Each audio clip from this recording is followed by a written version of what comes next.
আপনাদেরকে একটা দাওয়াত দেই।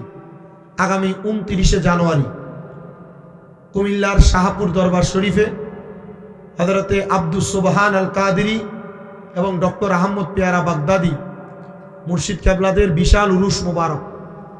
আপনারা যাদের পক্ষে সম্ভব, শ্রীমঙ্গল রেল স্টেশন থেকে ট্রেনে উঠলে কুমিল্লা শহর বলে নামাইবে, ওইখান থেকে একটা অটো সিএনজি যোগে কুমিল্লা শাহপুর দরবার। মহিলা যাওয়া নিষেধ। পুরুষ মানুষ যাদের পক্ষে সম্ভব হবে আগামী 29 তারিখ কুমিল্লার শাহপুর দরবারে হযরত আব্দুস সুবহান আল কাদেরী ডক্টর আহমদ পেয়ারা বাগদাদি হুজুর কেবলার উরুস মোবারককে সবান্ধবে দাওয়াত করা হলো। আপনারা যাদের পক্ষে সম্ভব যাবেন।